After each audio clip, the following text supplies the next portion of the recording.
In a big jolt to the global entertainment industry, U.S. President Donald Trump in a post said that he would impose a 100% tariff on all films produced overseas or then sent into the U.S., repeating a threat made in May that would upend Hollywood's global business model. Until it becomes more substantive than just a tweet, it's sort of hard to have anything to react to. There could be a proclamation at some point, there could be a Federal Register at some point, notice, and then you would get a little more meat on the bones in terms of, okay, this is what we can react to. And obviously anything they did would, there would be a lawsuit saying that this is an illegal infringement on, free speech and so on. But until there's actually some substance to react to, it's sort of hard to even take it that seriously, although you do have to certainly pay attention to it. The step signals Trump's willingness to extend protectionist trade policies into cultural industries, raising uncertainty for studios that depend heavily on cross-border co-productions and international box office revenue. However, it was not immediately clear what legal authority Trump would use to impose a 100% tariff on foreign-made films. Movies are not a good, they are a service. And so the traditional idea of, tariffing something at a port of entry just doesn't apply to movies.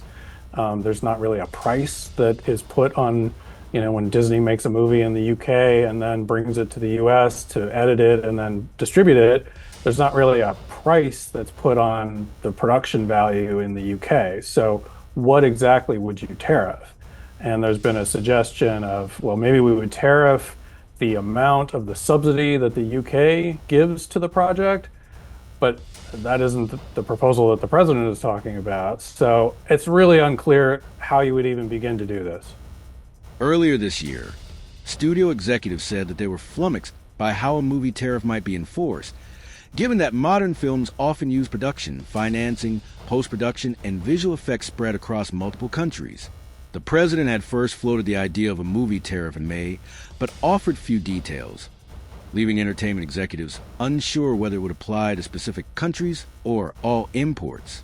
According to the Motion Picture Association, the U.S. film industry recorded a $15.3 billion trade surplus in 2023, backed by $22.6 billion in exports to international markets.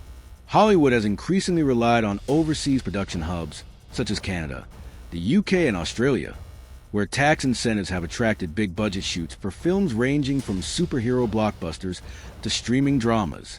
100% tariff is just, we're not going to, that's just shutting it down. We're not going to do it if it's going to cost us 100% tariff.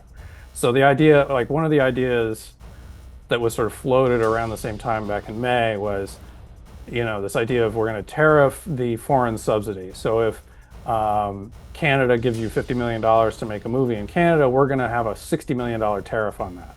Well, what's the impact of that? You're not going to go to Canada to make the movie.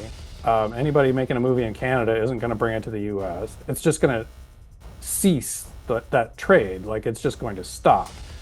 So that is not a tariff that would actually be in practical effect collected. That would just shut off that economic activity. At the same time, co-productions with foreign studios have become more common, particularly in Asia and Europe, where local partners provide financing, access to markets, and distribution networks. I think there's just also the sort of fundamental question of, is there any political constituency for this? What would the political reaction be? I mean, we just saw the reaction when Jimmy Kimmel was taken off the air for 3 days, right? And there was a huge groundswell against that, including some Republicans who are against that. And you could envision, this would be very disruptive and very chaotic for Hollywood if it were actually imposed. And you could imagine, nobody is out there saying, I want to pay more on a movie ticket to go see a movie that was made in the UK. So what would the political backlash look like? And would, sometimes they fight and sometimes they back off. And then we saw in the Kimmel situation, they backed off and Kimmel's back on the air. And it feels like before we even get to the legal and the practical, there's a fundamental political question of, is there any support for this? Even among the people who think that it is a huge problem that production is going overseas, this is not the solution that they want. They want subsidies, they do not want tariffs. Industry executives also warned that a broad tariff could affect the thousands of U.S. workers employed on overseas shoots, from visual effects artists to production crews, whose work is often coordinated across multiple countries.